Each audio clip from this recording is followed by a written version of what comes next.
صلی اللہ علیہ وآلہ وسلم کے حضور ناز میں اپنی عقیدتوں، ارادتوں اور محبتوں کا خراج پیش کرنے کے بعد عالی مرتبت محتشم مہمانان گرامی، ذی وقار علماء کرام، حضرات سامعین، السلام علیکم ورحمۃ اللہ وبرکاتہ۔ پہلی مرتبہ اس مقدس سرزمین پر حاضر ہونے کا شرف اور موقع نصیب ہوا۔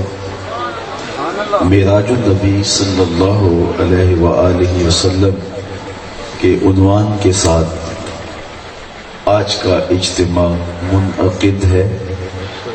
کچھ وقت کے لیے کچھ باتیں آپ کے سامنے رکھنے کے بعد اجازت چاہ لوں گا۔ اللہ تعالیٰ میری زبان پر کلمۃ الحق جاری فرمائے۔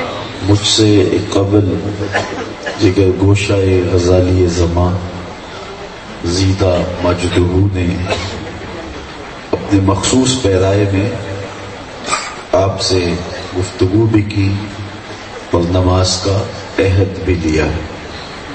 اللہ اس پر استقامت کی توفیق عطا فرمائے۔ معراج میرے اور آپ کے آقا و مولا حضور ختم المرتبت صلی اللہ علیہ وآلہ وسلم کا دوسرا بڑا معجزہ ہے۔ سب سے بڑا معجزہ جو حضور کو عطا ہوا وہ معجزہ قرآن ہے، اور دوسرا بڑا معجزہ جو حضور کو دیا گیا وہ معجزہ معراج ہے۔ معجزہ ایسے خرق عادت امر کو کہتے ہیں جو عقل انسانی کو عاجز کر دے اور اس کی نظیر لانا ممکن نہ ہو۔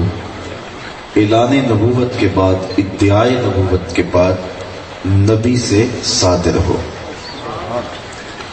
اور یہ بات بھی ذہن میں رکھیں کہ ہر دور کے نبی کو جو معجزہ دیا گیا وہ اس دور کی مطابقت میں دیا گیا۔ یہ عادت باری تعالیٰ شروع سے یوں جاری رہی۔ مثال کے طور پہ جب حضرت داؤد علیہ السلام کا زمانہ تھا تو یہ لوہے کی صنعت کا دور تھا۔ لوہے کو گرم کیا جاتا، پھر نرم کیا جاتا، پھر اس کی ظروف، زرہیں یا اور کچھ بنایا جاتا۔ تو جب لوہے کی صنعت عروج پر تھی تو اللہ نے حضرت داؤد علیہ السلام کو یہ معجزہ دیا کہ وہ لوہے کو ہاتھ میں پکڑتے تھے، موم کی طرح نرم ہو جاتا تھا، پھر اس کو جو شکل دینا چاہتے وہ شکل دے دیتے۔ حضرت موسیٰ علیہ السلام کا زمانہ دیکھیے، یہ جادوگری کے فن کا زمانہ تھا۔ گھر گھر جادوگر پائے جاتے تھے، اور آپ جانتے ہیں کہ آپ کے معاوضے کے لیے فرعون نے جادوگر ہی بلائے تھے۔ تو جب جادو پورے باغپن پہ تھا تو اللہ نے حضرت موسیٰ علیہ السلام کو کرشماتی عصا دیا جو اس دور کے فخر کو توڑتا تھا۔ کبھی چھوٹا ہو جاتا، کبھی بڑا ہو جاتا، کبھی پتے جھاڑتے، کبھی بکریاں ہانکتے، کبھی ٹارچ بن جاتا، کبھی ٹیک لگا کے کھڑے ہو جاتے، اور ضرورت پڑتی تو اژدہا بن جاتا۔ منو ٹنوں پھینکی ہوئی رسیاں جو سانپ محسوس ہو رہی تھی ان کو نگل لیتا، سمٹتا تو پھر عصا کا عصا، نہ قد بڑھتا، نہ وزن بڑھتا، نہ حجم بڑھتا۔ کیونکہ دور تھا جادوگری کا تو جو معجزہ دیا گیا وہ جادو کے فخر کو توڑنے والا تھا۔ مصر کے کوچہ و بازار میں جب حسن کے کرشمے دل لوٹ رہے تھے اور ایک سے بڑھ کر ایک حسین لوگوں پر حملہ آور ہو رہا تھا تو اللہ نے اپنے نبی حضرت یوسف علیہ السلام کو معجزہ حسن دے کے بھیجا، اور جب ان کے حسن کا چراغ جلا تو سارے دیے بجھ گئے، اور جنہیں ناز تھا وہ انگلیاں کاٹتے نظر آنے لگے۔ حضرت عیسیٰ کا زمانہ دیکھ لیجئے تو یہ طب یونانی کے عروج کا زمانہ تھا۔ حکیم بقراط، حکیم سقراط، حکیم افلاطون، حکیم جالینوس اور بڑے بڑے اطباء یونان نے اپنے فن کا لوہا منوایا تھا۔ ہر مرض کی تدبیر، تشخیص اور علاج معالجہ طب یونانی میں دریافت کر لیا گیا تھا۔ صرف 3 مرضوں کا علاج یونانی طب میں نہیں ہو سکا تھا. مادرزاد اندھے کی آنکھوں میں روشنی نہیں رکھ سکتے تھے, کوڑی کے جسم کو شفا نہیں دے سکتے تھے, تیسرا ان کے پاس موت کا علاج نہیں. تو اللہ نے حضرت عیسیٰ کو طب کے دور میں بھیجا تو ان تینوں مرضوں کا علاج دے کے بھیجا. وہ کوڑی کے جسم پہ ہاتھ پھیرتے شفا مل جاتی, نابینا کی آنکھوں پہ انگلیاں رکھتے روشنی اتر آتی, مردے کو ٹھوکر مارتے وہ اٹھ کے باتیں کرنے لگ جاتے. آپ تمام انبیاء کی تاریخ پڑھ لیں, اس دور کا ملاحظہ کر لیں, پھر نبی کو دیا گیا معجزہ دیکھ لیں, مطابقت کریں, آپ کو ایسے ملے گا. جس دور میں جس چیز کا عروج تھا اس دور کے نبی کو بھی اس کی مطابقت میں معجزہ دیا گیا. جب میرے اور آپ کے آقا و مولا تشریف لائے تو یہ زبان و بیان کا عروج تھا. شاعر سخنور بڑے بڑے ادیب پائے جا رہے تھے. تو جب سخنواری کا جادو سر چڑھ کے بول رہا تھا تو اللہ نے اپنے محبوب کو سب سے بڑا معجزہ قرآن عطا کیا, اور پھر انہیں چیلنج دیا کہ لاؤ اس کی مثل ایک سورت ہی لا کے دکھاؤ. الاتقان فی علوم القرآن میں امام سیوطی نے لکھا ہے, اگر قرآن کا مقابلہ لایا جانا ممکن ہوتا تو بدر اور احد کی لڑائیاں نہ ہوتی. آسان سا کام تھا, قرآن کا موازنہ کر لیتے, مقابلہ کر لیتے, چیلنج قبول کر لیتے. 3 آیات پر مشتمل ایک سورت لے آتے, لیکن نہیں لا سکے. تیرے سامنے یوں ہیں دبے لچے فصحا عرب کے بڑے بڑے, کوئی جانے کے منہ میں زبان نہیں بلکہ جسم میں جان. کسی کے اندر ہمت ہی نہیں کہ قرآن کی مثال. تو یہ جب طے ہو گیا کہ ہر دور میں نبی کو دیا گیا معجزہ اس دور کی مطابقت میں تھا, اس دور کے فخر کو توڑنے والا تھا, تو میرے حضور تشریف لائے تو زبان و بیان کا جادو سر چڑھ کے بول رہا تھا تو قرآن دیا گیا. لیکن یہ بات بھی یاد رہے, حضور کا دور مختصر دور نہیں تھا کہ 50-100 سال پہ مشتمل ہوتا. قیامت تک دور میرے حضور کا ہی ہے. اس لیے صرف ایک زبان و بیان کی عروج نہیں پانا تھا, مختلف ادوار میں مختلف چیزوں کا عروج ہونا تھا. اس لیے اللہ نے اپنے نبی کو معجزات بھی کہی دیے. 1200 معجزات تو اسناد کے ساتھ محدثین نے لکھے ہیں, اس کے علاوہ بھی معجزات. پھر ہر دور کے فخر کو دیکھ لیجئے اور حضور کے معجزات کی فہرست دیکھ لیجئے. ہر دور کے فخر کو حضور کا کوئی نہ کوئی معجزہ توڑتا دکھائی دے گا. لیکن 2 دور حضور کے انتہائی اہم ہیں. جب تشریف لائے, دوسرا قرب قیامت کا زمانہ. جب تشریف لائے تو زبان و بیان کا عروج تھا, قرآن دیا گیا. قرب قیامت میں سائنسی ارتقاء کی کہانیاں چھڑنی تھی. اپالو یازدم کے ذریعے لوگوں نے چاند پہ جانے کی بات کرنی تھی, مریخ پہ سفر کی تیاریاں ہونی تھی. دوسرا بڑا معجزہ معراج دیا کہ سائنسدان الٹی چھلانگیں بھی لگاتے پھرے, وہاں ان کا تخیل بھی نہیں پہنچ سکتا جہاں محمد عربی کے قدم پہنچ. کوئی حد ہے ان کے عروج کی, بلغ العلاب کمال. جن رفعتوں تک وہ پہنچے وہاں کسی کا تصور بھی نہیں پہنچ سکتا. اور میرے امام بولے, خرد سے کہہ دو کہ سر جھکا لے, خرد سے کہہ دو کہ سر جھکا لے, گماں سے گزرے گزرنے والے, یا خود پڑے ہیں جہت کو لالے, کوئی کیا بتائے کدھر گئے تھے. سراغ عین و متا کہاں تھا, نشان کیف و الا کہاں تھا, نہ کوئی ساتھی نہ کوئی راہی, نہ سنگ منزل نہ مرحلے تھے. کمان امکان کے جھوٹے نکتوں اول آخر کے پھیر میں ہو, محیط کی چال سے پوچھو کدھر سے آئے کدھر گئے تھے. کوئی حد ہے ان کے عروج کی, بلغ العلاب کمال. ہر دور کے فخر کو معجزہ توڑتا ہوا دکھائی دیتا ہے. اچھا, اور آپ قرآن مجید کی اس آیت کو دیکھ لیجئے جو آیت معراج ہے, سورہ بنی اسرائیل کی پہلی آیت.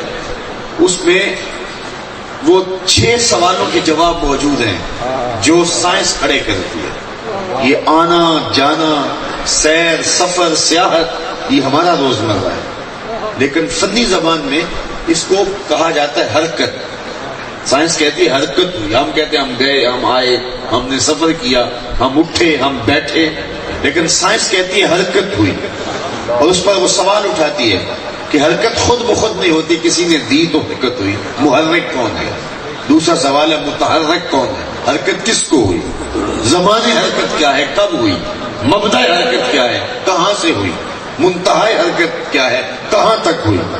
اور پھر چھٹا سوال ہے وجہ حرکت، حرکت ہوئی کیوں؟ تو یہ 6 سوال کھڑے کرتی ہے سائنس، اور آپ دیکھیے اس ایک آیت میں 6 سوالوں کے جواب موجود ہیں۔ محرک کون ہے؟ سبحان الذی اسرا۔ متحرک کون ہے؟ بعبدہ۔ زمان حرکت کیا ہے؟ لیلاً۔ مبدأ حرکت کیا ہے؟ من المسجد الحرام۔ منتہا حرکت کیا ہے؟ الی المسجد الاقصی۔ اور زمانے اور وجہ حرکت کیا ہے؟ لنریہ من آیات۔ اور پھر ہمارے فلسفے کی کتابوں میں عالی مرتبۃ علماء موجود ہیں، حرکت کی تقسیم کی گئی ہے، حرکت بالذات ہوتی ہے، حرکت بالعرض ہوتی ہے۔ میں وہاں سے چل کے یہاں تک پہنچا ہوں تو میں اپنی ذاتی رفتار سے نہیں آیا، میں گاڑی پہ آیا ہوں تو 7-8 گھنٹے میں یہاں پہنچا، لیکن اگر میں ذاتی رفتار سے آتا تو ابھی میں مرید کے کاموں کی بھی کراس نہ کیا ہوتا، یہ لاہور تک بڑی مشکل سے تیزی سے چلا ہوتا تو پہنچا ہوتا، لیکن میں خود حرکت میں نہیں تھا، گاڑی حرکت میں تھی تو میں اس کے اوپر بیٹھا تھا، تو میری حرکت بالعرض تھی اور گاڑی کی حرکت بالذات تھی، تو وہ میرے سے زیادہ سریع رفتار تھی اور اس نے مجھے اتنے وقت میں، اتنے لمحات میں آپ تک پہنچا دیا۔ اب حضور علیہ الصلوۃ والسلام معراج پہ گئے تو یہ حضور کی حرکت بالذات تھی یا بالعرض تھی؟ علماء نے کہا کہ اس کے 5 مراحل حرکت بالعرض کے ہیں اور 1 مرحلہ حرکت بالذات کا ہے، اور میری حرکت ذاتیہ بطیء ہے اور حرکت عرضیہ جو ہے وہ سری ہے، لیکن رسول کریم صلی اللہ علیہ وسلم کی جو ذاتی حرکت ہے وہ سری ہے، اور جو عرضی حرکات ہیں 5 حرکات وہ جو ہیں وہ بطیء ہیں، لیکن ان بطیء حرکات کا عالم ذرا دیکھیے۔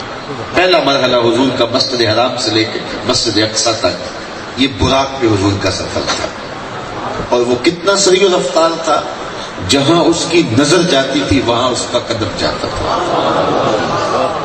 میرے اور آپ کے 5.5 فٹ 6 فٹ کے وجود میں 2 آنکھیں نور ہیں، اور وہ بھی ساری نور نہیں ہیں، اس میں 2 سیاہ دائرے ہیں، وہ بھی سارے نور نہیں ہیں، ان میں 2 مہین سے نقطے ہیں، ان میں روشنی ہے، اور کتنی روشنی ہے کہ میں نظر اٹھاؤں تو دوسرے آسمان کے، تیسرے آسمان کے ستارے دیکھ لیتا ہوں۔ 5.5 فٹ 6 فٹ کے وجود میں 2 باریک سے نقطے ہیں، اور وہ نور اتنا ہے کہ آسمان کے ستارے دیکھنے ممکن ہیں۔ جو پاؤں کے کھروں سے سر کی چوٹی تک نور تھا، اس براق کی نگاہوں کا عالم کیا ہوگا، اور جہاں اس کی نظر جاتی تھی وہاں اس کا قدم جاتا تھا۔ اس نے تو پہلا قدم اٹھایا ہوگا تو مسجد اقصی میں جا پڑا ہوگا، اور حضور اس پر سوار تھا۔ یہ آپ کا سواری بردار جہاز 800-900 کلومیٹر فی گھنٹے کی رفتار سے چلتا ہے۔ کسی میں ہمت ہے کہ اس کی ننگی پشت پہ بیٹھ سکے؟ پڑخت چھڑ جائے گی، ہوا کی مزاحمت گوارا نہ ہو، آگ لگ جائے گی۔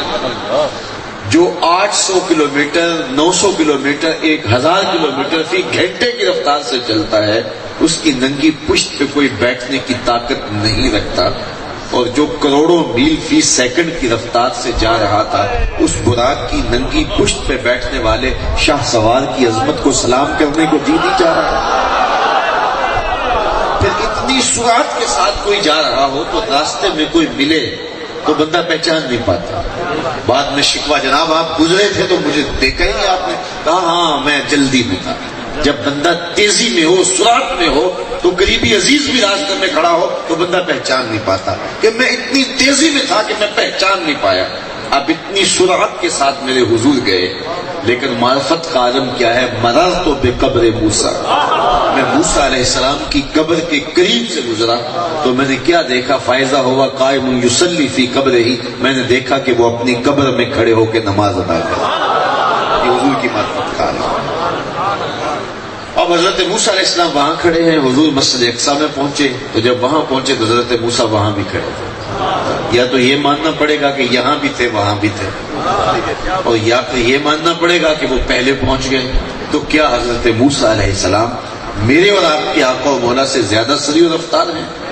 تو اس کا جواب یہ ہے کہ حضرت موسیٰ تو نبوت کی طاقت سے گئے، اور حضور تو اپنی رفتار سے گئے ہی نہیں۔ حضور تو براق کی طاقت سے ہے، اور براق بہت سری ہوگا لیکن نبوت سے آگے نہیں ہے، اس لیے حضرت موسیٰ پہلے پہنچ گئے۔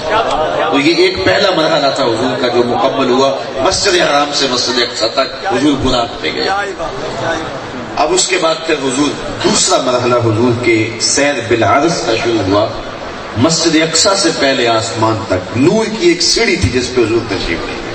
اور عالی مرتبہ علماء سے پوچھئے، معراج اس میں اعلیٰ کا صیغہ ہے، اور یہ زینہ عروج اوپر چڑھنے کے ذریعے کو ہی کہتے ہیں، تو وہ ایک نورانی سیڑھی تھی جس پر حضور تشریف لے گئے۔ تو یہ دوسرا مرحلہ تھا، اور یہ پہلے مرحلے سے زیادہ سریع تھا۔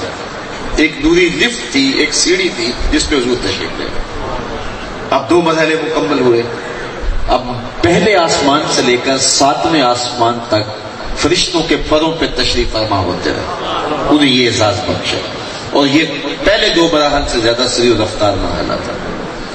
پھر وہاں سے سدرہ تک 7ویں آسمان سے حضور جبریل امین کے پروں پہ گئے، اور یہ مرحلہ پہلے مراحل سے زیادہ سری و رفتار تھا۔ اور پھر سدرہ پہ جا کے جبریل امین نے کہا لو دنوت خطوۃ لا ترکت، اگر میں ایک بال آگے بڑھوں تو چل کے راکھ ہو جاؤں۔ مجھے اگر سرائکی آتی ہوتی تو پھر تو کمال ہوتا، لیکن پنجابی کا یہاں ایک شعر ہے کہ نور بشر دا جھگڑا چلیا تے سدرہ تے جا کے گل مک گئی۔ اور میں کہتا ہوں سدرہ تو بہت دور کی بات ہے، ام ہانی کے گھر میں فیصلہ ہو گیا۔ بشر تے چادر تان کے ستا نور چمے پہ تلیاں، جس دی خاطر سجیاں ہویاں نے عرش بری دیاں گلیاں۔ تو جبریل حضور کے قدم چوم رہے ہیں، اللہ اکبر، نوریوں کا سردار حضور کے قدم چوم رہے ہیں۔ ہمارے استاد فرماتے تھے، کسی نے تصور میں جبریل سے پوچھا کہ تو حضور کے قدم چومے، تلوے چومے، کو لطف آیا؟ تو جبریل نے زبان حال سے کہا نہ جنت کی گلیوں میں دیکھا مزہ جو محمد کی تلیوں میں۔ تو جبریل نے کہا حضور آگے میں نہیں جا سکتا ہوں۔ تو پھر ایک سبز نوری تخت آیا جس پہ حضور جلوہ فراز ہوئے، اور اس کا عربی نام ہے رف رف، اس پہ حضور سوار ہوئے، اور پھر حضور کو جہاں تک خدا نے چاہا وہ رف رف نوری تخت لے گیا۔ اعلیٰ حضرت کے یہاں اسلوب دیکھیے، رف رف تیرا فر فر گیا، اس کو کہتے ہیں صنعت تقلیب لفظی، لفظ کا بدل۔ خواجہ میر درد نے کہا تھا میں ہوں لفظ درد، جس پہلو سے دیکھو درد ہو، درد کو ادھر سے پڑھو پھر بھی درد، درد کو ادھر سے پڑھو پھر بھی درد، درد مٹتا ہی نہیں۔ میں ہوں لفظ درد، جس پہلو سے دیکھو درد۔ تو اب رف رف کو جب تکلیب لفظی کرو الٹا پڑھو تو فر فر بنتا ہے، تو یہ سند تکلیب استعمال کیا، رف رف تیرا فر فر گیا، تا ہفتمی گوہر گیا۔ اور اعلیٰ حضرت کی روح سے فیض لے کے کہہ رہا ہوں، ایک وقت آیا کہ رف رف کی بھی بس بس ہو گیا۔ یہ 5 مرحلے مکمل ہو، اب حضور رک گئے۔ یہ سیر بالعرض کی، حضور اپنی رفتار سے ایک قدم بھی نہیں اٹھایا، براق پہ گئے، نور کی سیڑھی پہ گئے، فرشتوں کے پروں پہ گئے، جبریل کے پروں پہ گئے، رف رف پہ گئے۔ یہ 5 مراحل تھے۔ اب حضور رک گئے، آواز آئی ادنو منی یا احمد، پیارے آگے بڑھیے۔ تو حضور فرماتے میں نے ایک قدم اٹھایا، ڈرتے جھجکتے، جلال و ہیبت کا سامنا تھا، جمال و رحمت ابھارتے تھے، عبد تھے مالک کے حضور پیش ہو رہے تھے، ایک قدم اٹھا۔ اب دیکھیے حضور کی رفتار۔ میں آپ کو یہ نہیں کہتا کہ آپ سبحان اللہ کہیں، کیونکہ ہمارے خطبہ آدھی تقریر خود کرتے ہیں، آدھی مجمع سے کرواتے ہیں، میں ساری خود ہی کیا کرتا ہوں۔ لیکن معراج ایسا عنوان ہے کہ جس کو بیان کرنے سے قبل میرے رب نے بھی سبحان اللہ کہا۔ تو میرا یہ تقاضا نہیں کہ آپ زور سے کہیں، چاہے آپ کے آنسو سبحان اللہ کہیں، چاہے آپ کے دل کی دھڑکنیں سبحان اللہ کہیں، چاہے آپ کے ہونٹ ہلے تو سبحان اللہ کہیں، اور چاہے آپ کی آنکھیں سبحان اللہ کہیں، بہرحال آپ کا رواں رواں اللہ کی تقدیس بولے۔ اور ذرا دیکھیے حضور کی رفتار کا عالم، دل سبحان اللہ اور روح رقص کرے گی کہ یہ میرے رسول کی پرواز کا عالم ہے۔ حضور نے ایک قدم اٹھایا، مسجد حرام سے لے کے مسجد اقصی تک براق پہ، مسجد اقصی سے پہلے آسمان تک نور کی سیڑھی پہ، پہلے آسمان سے 7ویں آسمان تک فرشتوں کے پروں پہ، پہلے 7ویں آسمان سے سدرہ تک جبریل کے پروں پہ، اور وہاں سے جہاں تک خدا نے چاہا رف رف نوری تخت پہ، ان 5 مراحل میں ٹوٹل جتنا فاصلہ طے ہوا تھا، حضور کا ایک قدم اٹھا تو اتنا فاصلہ طے ہو گیا۔ یہ ہے میرے حضور کی رفتار کا، کوئی حد ہے ان کے عروج کی، والا غل اولاب کما، ایک قدم اٹھا تو اتنا 5 مراحل کے برابر ایک قدم میں فاصلہ طے ہوا۔ الیواقیت والجواہر اٹھائیے، اللہ اکبر، پھر حضور رک گئے، پھر آواز آئی ادن منی یا احمد، پیارے اور نیڑے آ جا اور قریب آ جا، اللہ اکبر، تو دوسرا قدم حضور نے اٹھایا۔ 5 مراحل میں جتنا فاصلہ طے ہوا تھا، ایک قدم میں اتنا فاصلہ طے ہوا۔ 5 قدم اور 5 قدموں کے برابر 5 مراحل، اور 5 مراحل کے برابر ایک قدم، 6 مراحل ہو گئے۔ ان 6 مراحل میں جتنا فاصلہ طے ہوا تھا، دوسرے قدم میں اتنا فاصلہ طے ہوا۔ پھر آواز آئی، آگے بڑھی، حضور نے قدم اٹھایا، قدم اٹھتے تو پچھلا قدموں سمیت جتنا فاصلہ طے ہوتا، ایک قدم میں اتنا فاصلہ طے ہوتا، اور یہ آواز مسلسل آتی رہی، 70,000 مرتبہ آئی، بڑھ اے محمد، اعلیٰ حضرت کو سنیے، بڑھ اے محمد، قریب ہو احمد، قریب آ سرور ممجد، نثار جاؤں وہ کیا ندا تھی، وہ کیا سما تھا، وہ کیا مزے۔ 70,000 قدم اٹھائے، پھر کہاں تک پہنچے؟ اللہ اکبر، خرد سے کہہ دو کہ سر جھکا لے، گماں سے گزرے گزرنے والے، یہاں خود پڑے ہیں جہت کو لالے، کوئی کیا بتائے کدھر گئے تھے۔ کمان امکان کے جھوٹے نکتوں، تم اول آخر کے پھیر میں ہو۔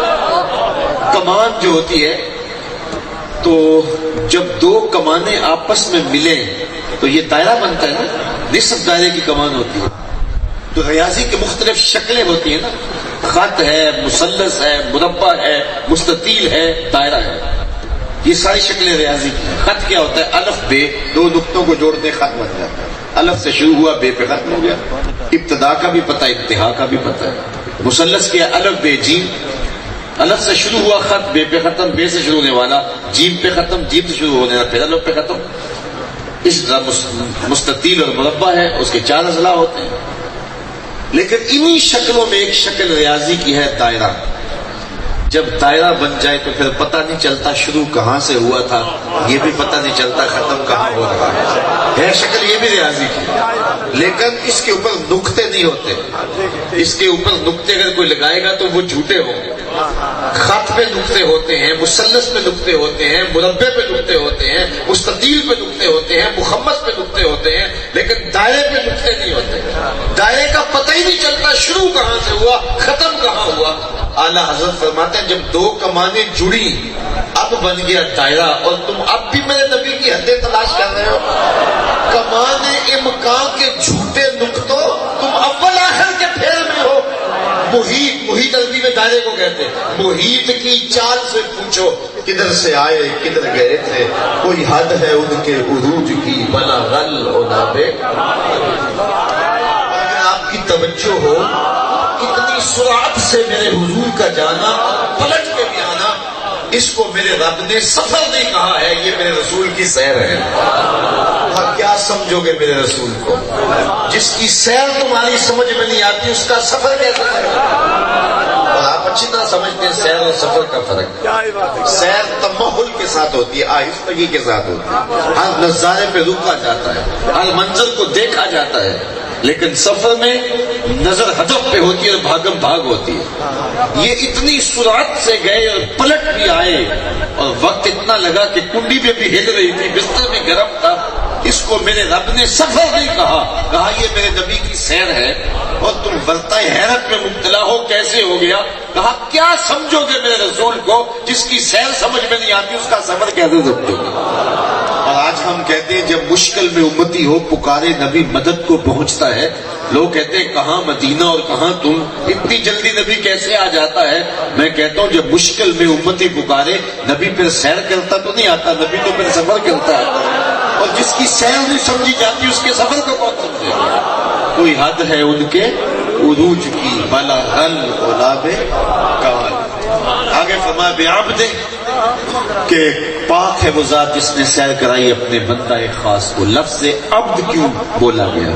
اس میں علماء نے بہت کچھ لکھا۔ کہا کہ یہ عبد کا لفظ اس لیے بھی بولا گیا تاکہ حضرت سیدنا عیسیٰ علیہ السلام آسمان کی بلندیوں پہ پہنچے، اور وہاں پہنچنے کے بعد جب ان رفتوں تک پہنچے تو قوم نے جب ان کے محیر العقول معاملات کو دیکھا تو کہا کہ یہ اقانیم ثلاثہ میں سے ایک اقنوم ہے، اور انہیں جو ہے وہ الہ قرار دے دیا. اور میرے حضور تو وہاں تک پہنچے تھے جہاں کسی کا تصور بھی نہیں پہنچ سکتا، اس لیے وہ باب ہی وہ دروازہ بن کر کے. لیکن سب سے خوبصورت بات ملا جیون علیہ رحمہ نے تفسیرات احمدیہ میں لکھی، اور اس کو امام رازی علیہ رحمہ نے بھی تفسیر کبیر میں لکھا. وہ فرماتے ہیں کہ یہ حضور کا پسند فرمودا تھا. یہ عبد کا جو لفظ معراج کے باب میں استعمال ہوا یہ حضور کا پسند فرمودا ہے. وہ اس طرح کہ جب حضور قرب خاص میں پہنچے اور اللہ تعالیٰ نے اپنے محبوب کو بہت کچھ عطا کیا. علامہ فرماتے 70,000 اثرات تھے، 70,000 رموز تھی، 70,000 حکایات تھی.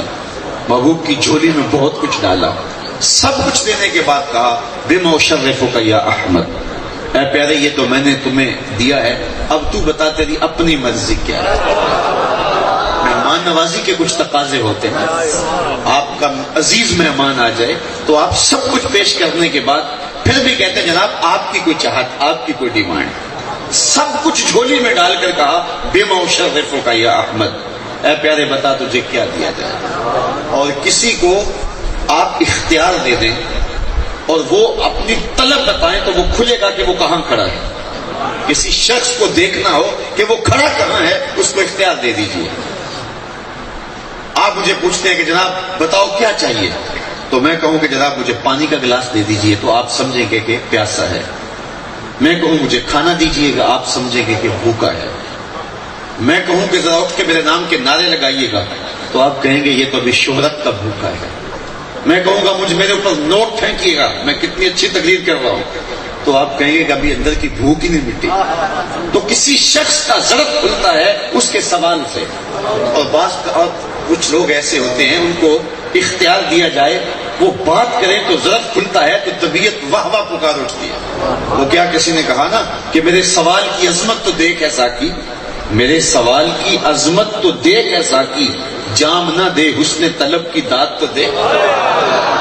تو اب ذرا دیکھیے کہ جب اختیار ملتا ہے بما اشرفک یا احمد، اے پیارے بتا تجھے کس چیز سے نوازا جائے، تو محبوب اللہ کی بارگاہ میں عرض گزار ہوتے ہیں کہ مالک بنسبتی الیک بالعبودیہ، ساری زندگی میں کہتا رہا کہ تو میرا رب ہے. یہ میں نے طائف کے بازاروں میں بھی کہا، مکے کی گلیوں میں بھی کہا، برستے پتھروں میں بھی کہا. میں نے ساری زندگی کہا تو میرا رب ہے. آج تو بھی تو کہہ دے کہ تو میرا بندہ ہے، مجھے عبد کہہ کے پکار. اللہ اکبر. تو مولا جیون علیہ رحمہ فرماتے ہیں کہ اللہ تعالیٰ نے پھر جب بھی واقعہ معراج کی حکایت کی تو لفظ عبد سے کی، سبحان الذی اسری بعبدہ. اور وہاں سورہ نجم میں بھی دیکھ لیجیے فاوحی الی عبدہ ما اوحی. تو عبدیت طلب کی. اور حضرت سیدنا غوث اعظم رضی اللہ تعالیٰ عنہ فرماتے ہیں کہ بندے کے لیے سب سے اونچا مقام، سب سے منتہی مرتبہ جس سے آگے کا تصور ولایت میں نہیں ہے وہ مقام عبدیت. اور حضرت سیدنا شیخ احمد امام ربانی شیخ مجدد الفسانی علیہ رحمہ فرماتے ہیں کہ بندے کو سب سے زیادہ قربت اگر نصیب ہوتی ہے تو وہ سجدے میں نصیب ہوتی ہے، چونکہ عبدیت کی معراج یہاں ہے. اسی لیے صلاۃ و معراج المومنین کہا گیا، کیونکہ انسان کے جو اشرف اعضاء ہیں وہ سر میں ہیں. دیکھنے کی قوت آنکھیں سر میں ہیں، بولنے کی قوت زبان سر میں ہے، چکھنے کی قوت زبان سر میں ہے، سوچنے کی قوت دماغ سر میں ہے، سننے کی قوت، سونگنے کی قوت، یہ سارے اشرف اعضاء انسان کے سر میں ہیں. اور سر مالک کی دہلیز پہ ہے. ناک بھی رگڑ رہا ہے، پیشانی بھی رگڑ رہا ہے، اور زبان سے کیا کہہ رہا ہے سبحان ربی الاعلی. مالک دیکھ عملاً اپنا ثبوت پیش کر رہا ہے. ناک اور پیشانی رگڑ کے کہہ رہا ہے کہ میرے سے نیچا کوئی نہیں، اور زبان سے کہہ رہا ہے تیرے سے اونچا کوئی نہیں. اگر وہ سجدے کی حقیقت کو جان لے تو سر اٹھا کے تکبر کر نہیں سکتا ہے. تو بندے کے لیے سب سے بڑا اعزاز یہ ہے کہ وہ سجدے میں اپنے رب کے حضور نیازمندی پیش کرے، اور یہی معراج المومنین قرار دیا گیا۔ اور حضور علیہ السلام معراج کا خاص طور پر جو تحفہ لے کے آئے وہ 50 نمازیں ہی تو تھی، جو بعد میں سمٹ کے 5 ہوگی، جس کا بھی تذکرہ آپ نے سنا۔ تو پھر بندے کے لیے سب سے بڑی بات یہ ہے کہ اس کو اللہ کے حضور سجدہ ریزی کی توفیق مل جائے، اور وہ خوش نصیب ہیں جنہیں 5 گانا نماز نصیب ہو۔ اور اس سے بڑا بدبخت کون ہو سکتا ہے جس کو رب کے حضور جھکنا ہی نصیب نہیں ہوتا۔ جب صبح کا آغاز ہوتا ہے، وہ صبح جس کی قسمیں میرے رب نے کی، وہ صبح اذا تنفس، قسم صبح کی جب وہ سانس لیتی ہے، جب چڑیاں بھی رب کی تسبیح بول رہی ہوتی ہیں، حشرات الارض میں اس کی تقدیس کے ترانے پڑھ رہے ہوتے ہیں، اور جب صبح ہوتی ہے تو چڑیاں رب کی تسبیح بول رہی ہوں اور کسی گھر سے نیند کے خراٹوں کی آواز آ رہی ہو، تو اس سے بڑی بدبختی کیا ہو سکتی ہے؟ اور کتنے خوش نصیب ہیں وہ لوگ کہ ادھر پوپ پھٹ رہی ہوتی ہے، ادھر گھر میں مسلح بچھنے شروع ہو جاتے ہیں۔ بیٹیاں گھروں میں مسلح بچھاتی ہیں، خواتین گھروں میں مسلح بچھاتی ہیں، اور مرد حضرات مسجد کا رخ کر رہے ہوتے ہیں۔ تو اپنی صبح کا آغاز اللہ کے حضور سجدوں سے کی کرو۔ یہ بندگی کی معراج ہے، اور یہ بندے کے لیے سب سے بڑا اعزاز ہے۔ اس قرب خاص میں پہنچ کر کے عبودیت کا مطالبہ اور عبودیت کی بات اللہ کے حضور علیہ السلام عرض کرتے ہیں کہ مالک مجھے اس بات سے نواز دے۔ تو اس لیے بندے کے لیے یہ اعزاز ہے، یہ تکریم ہے کہ وہ اللہ کے حضور سجدہ کرے، اور اپنے دن کا آغاز سجدے سے کرے۔ بلکہ اللہ اگر نصیب کر دے تو سحری کے اٹھنے کی عادت ڈال لو، وہ خوش نصیب ہے۔ صحیح حدیث میں آتا ہے جب سحری کے لمحے ہوتے ہیں، شوہر اٹھتا ہے اور اپنی بیوی کو بھی جھنجھوڑتا ہے، اللہ کی بندی اٹھ اور اللہ کے حضور سجدہ ریزیاں کریں۔ لیکن دن بھر کی تھکی ہوئی خاتون اٹھ نہیں پاتی، خیر یہ اٹھتا ہے، وضو کرتا ہے، واپسی پہ چلو میں تھوڑا سا پانی لے آتا ہے اور اپنی بیوی کے چہرے پہ چھڑک دیتا ہے، اللہ اکبر، اور خود مصلی بچھا کر کے نماز پڑھنے لگ جاتا ہے۔ تو وہ بھی اٹھتی ہے، دیکھتی ہے کہ شوہر مشغول ہے نماز میں، تو وہ بھی جلدی سے وضو کرتی ہے اور اپنے شوہر کے مصلی کے قریب مصلی بچھا کے وہ بھی رب کے حضور سجدہ ریز ہو جاتی ہے۔ کبھی شوہر قیام میں ہے، کبھی بیوی قیام میں ہے، کبھی وہ سجدے میں ہے، کبھی یہ سجدے میں ہے۔ تو سحری کا لمحہ اور صبح کا حسین اور خوبصورت منظر کوئی دیکھنے والا نہیں ہے۔ ایک طرف شوہر نے مصلی بچھایا ہے، ایک طرف بیوی نے مصلی بچھایا ہے، کبھی وہ سجدے میں ہے، کبھی وہ قیام میں ہے۔ حدیث میں آتا ہے دونوں کو دیکھ کے رب مسکرا رہا ہوتا ہے، اپنی شان کے مطابق اللہ تعالیٰ خوش ہو رہا ہوتا ہے کہ میرا بندہ اور میری دہلیز کی باندھی میرے حضور سجدہ ریزیاں کر رہی ہے۔ تو بندے کے لیے یہ اعزاز ہے، تو یہ حضور علیہ السلام کی پسندیدہ چیز ہے۔ اور ایک بات اور عرض کر کے میں اپنی گفتگو سمیٹ لیتا ہوں۔ ام المومنین سیدہ عائشہ رضی اللہ تعالیٰ عنہا فرماتی ہیں کہ ایک دن حضور کا درائے رحمت جوش میں آ گیا، فرمایا عائشہ مانگو کیا مانگتی ہو؟ ہیں آج وہ مائل بعطا اور بھی کچھ مانگ، اب تنگی یہ داماں پہ نہ جا اور بھی کچھ مانگ۔ کہا مانگو کیا مانگتی ہو؟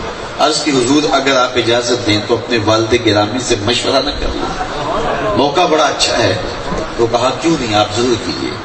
تو حاضر خدمت ہوئی، کہا کہ درائے رحمت جوش میں تھا، حضور نے فرمایا عائشہ مانگ لو جو مانگنا ہے۔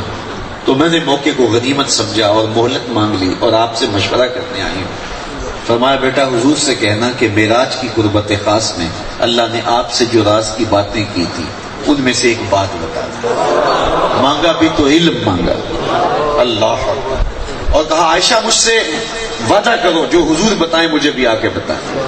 وعدہ ہو گیا، حضور کی بارگاہ میں حاضر ہو گیا، پوچھا مشورہ ہو گیا؟ جی حضور ہو گیا۔ مانگو کیا مانگتے ہو؟ کہ حضور معراج کی قربت خاص میں آپ کے رب نے آپ سے جو راز کی باتیں کی تھی ان میں سے ایک بات بتا دو۔ حضور مسکرانے لگے۔ اس بات پہ مسکرائے ہوں گے میرے یار غار کا انتخاب کیسا ہے، یا اس بات پہ مسکرائے ہوں گے کہ راز کی بات بتا دوں پھر راز تو نہ رہا، لیکن خود وعدہ کیا تھا کہ عائشہ سنو، جب میں قربت خاص میں گیا اور اللہ تعالیٰ نے مجھ سے راز کی باتیں کی تو ان میں سے ایک بات یہ تھی، محبوب تیری امت میں سے کوئی شخص کسی شخص کا ٹوٹا ہوا دل جوڑ دے تو میرے اوپر واجب ہے بغیر حساب کے جنت عطا کر۔ اللہ تعالیٰ پر ویسے کچھ واجب نہیں ہے، لیکن اپنے کرم سے وہ خود واجب کر لے تو اس کی مرضی۔ ام المومنین بہت خوش ہوئی کہ یہ تو بخشش کا بہانہ ہاتھ آ گیا۔ بعض اوقات تو کسی کی مدد کرے تو وہ خوش ہو جاتا ہے، اس کی دل شکنی جو ہے وہ دور ہو جاتی ہے، اور اس کی دل شکستگی دور ہو جاتی ہے. لیکن بعض اوقات کچھ لوگ ایسے بھی ہوتے ہیں, کچھ ایسے دکھی بھی ہوتے ہیں کہ بیٹھ کے جن کی کہانی سن لو تو ان کا غم غلط ہو جاتا ہے, ان کو سینے سے لگا لو. کچھ ایسے بھی ہوتے ہیں یار ہنس کے انہیں دیکھ لیں تو پھر بھی جو ہے وہ ان کا دل جڑ جاتا ہے. تو کہا یہ تو بخشش کا بہانہ ہاتھ آیا. حسب وعدہ والد گرامی کی خدمت میں حاضر ہوئی. کہا حضور نے کیا بتایا؟ تو کہانی سنائی. حضرت صدیق اکبر رو پڑے. ام المومنین عرض گزار ہوئی, ابا جان یہ رونے والی بات تو نہیں ہے, یہ تو بخشش کا بہانہ ہاتھ آ گیا. کہا عائشہ اس کو معکوس پڑھو, تصویر کا دوسرا رخ دیکھو. تم نے یہ سنا کہ جو کسی کا ٹوٹا ہوا دل جوڑ دے بغیر حساب کے جنت میں جائے گا. اس تصویر کا دوسرا رخ یہ ہے جو کسی کا دل توڑ بیٹھے سیدھا جہنم میں جائے گا. میں اس لیے ڈرتا ہوں کہ ہم سے کسی کا دل نہ ٹوٹ جائے. تو مخلوق خدا کی دل شکستگی سے بچو. لوگوں کے لیے اذیت, ہمارے رویے لوگوں کے لیے اذیت کا سامان بن جائے.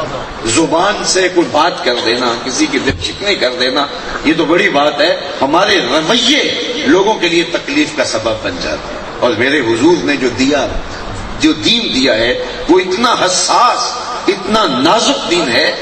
اس میں رویوں کو بھی قابو میں رکھنے کی تلقین کی گئی. اپنے گوشت کی خوشبو سے غریب ہمسائے کو تکلیف نہ دو, یا تو تھوڑا سا پانی زیادہ ڈال لو اور شوربے کی پیالی ہمسایوں کے گھر بھی بھیج دو. اور اگر ایسا نہیں کر سکتے تو تلقین فرمائی کہ پھر وہ ایسے زاویے میں گوشت پکانا جہاں سے ہمسائے کے گھر اس کی مہک نہ پہنچنے پائے. چونکہ اگر بچوں نے ضد کر لی, غریب کے مزدور کے بچوں نے ضد کر لی, اور وہ غریب اور مزدور ضد پوری نہ کر سکتا ہوا, تو ان بلکتے ہوئے بچوں کے آنسو کون پوچھے گا؟ وہ کیا کسی نے کہا تھا, دوپہر کو سلا دیتی ہے بچوں کو وہ اس ڈر سے گلی میں پھر کھلونے بیچنے والا نہ آ جائے. ہمیں تو بیوہ کے سامنے اپنی بیوی سے پیار کرنے سے روکا گیا ہے. ہمیں تو غریب کے سامنے اپنی دولت کی نمائش کرنے سے منع کیا گیا ہے. ہمیں تو یتیم کے سامنے اپنے بچوں سے پیار کرنے سے منع کیا گیا ہے. تو یہ ہمیں دیا گیا دین ہے, لیکن ہم لوگوں کے لیے اذیت کا سامان نہ بنے. میں ایک محفل نعت میں گیا تو وہ مجھے کہنے لگے کہ جناب اختتام پر ہم 16 پرچیاں نکالیں گے اور اس پردے کے پیچھے ہزاروں بچیاں بیٹھی ہیں, ہم نے جہیز فنڈ رکھا ہے اور آپ اس کا بھی ضرور تذکرہ کر دینا. ان کا مقصد تو یہ تھا کہ میں اس پہ داد و تحسین دوں کہ آپ بہت اچھا کام کر رہے ہیں. وہ پہلے عمرے کا ٹکٹ ہوتا تھا اور اس کے بعد آپ کچھ لوگوں نے یہ سلسلہ شروع کیا. تو میں نے کہا کہ آپ یہ زیادتی نہ کریں. زیادتی اس لیے کہ آپ کے پاس 100 آدمیوں کا کھانا ہے تو 500 آدمیوں کو نہ بلائیں, کہ 100 آدمیوں کو کھلا کے تو 400 کو کہیں کہ جناب معذرت.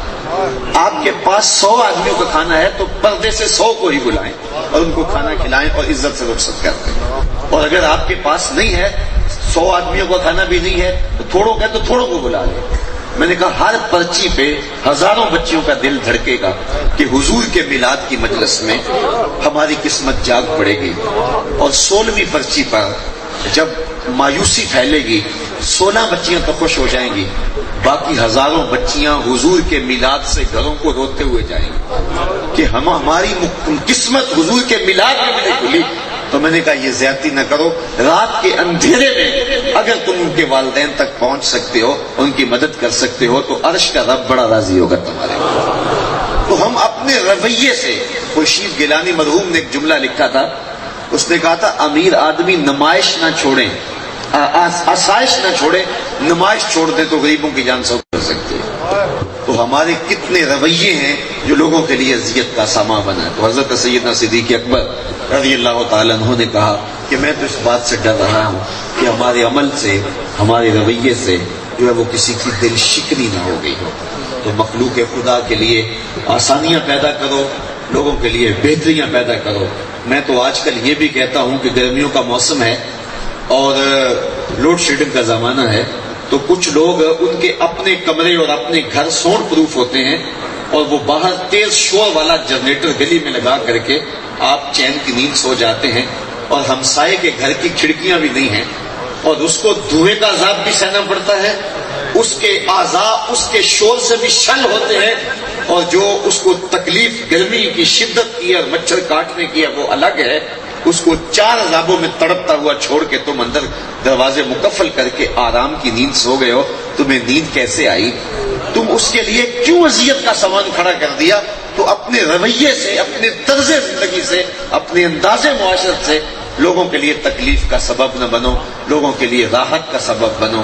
مخلوق میں اللہ تعالیٰ جل شانہ نے انہیں برابر کیا ہے جو لوگوں کے لیے نفع کا سبب بنتے ہیں، اور قائد لیجئے گا پوری کائنات ایک دوسرے کے لیے نفع دے رہی ہے۔ درخت خود دھوپ میں جلتا ہے، چھاؤں اوروں کو دیتا ہے۔ آج تک درختوں نے اپنے پھل خود نہیں کھائے، اوروں کو کھلاتے۔ اسی طرح جانور جو ہے وہ فربہ ہو کے لوگوں کی خوراک بنتے ہیں، تو وہی کامیاب اور بامراد لوگ ہیں جو خلق خدا کے لیے راحت اور رحمت کا ذریعہ ہیں۔ تو میں اور آپ اپنے عمل پر، اپنے انداز پر اور اپنے طرز زندگی پہ غور کریں۔ آج کی اس معراج النبی کانفرنس میں میری جانب سے جو ہے وہ ان 2 باتوں پر غور کر لیجئے گا۔ ایک کا تعلق حقوق اللہ سے ہے اور دوسرے کا تعلق حقوق العباد سے ہے۔ 5 گانا نماز شعار زندگی بنا لو۔ ہمارے بزرگ فرمایا کرتے تھے سونے سے قبل 5 انگلیاں بھی گن لو اور 5 نمازیں بھی گن لو۔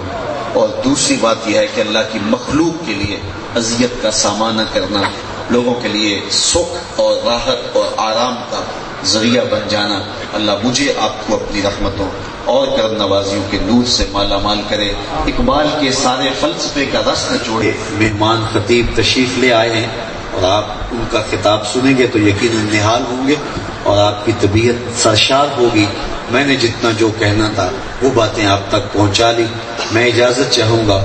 کار ما آخر شدو آخر زما کار نشد، مشت خاک ما غبار کوچائے یار نشد، و آخر دعوانا ان الحمدللہ۔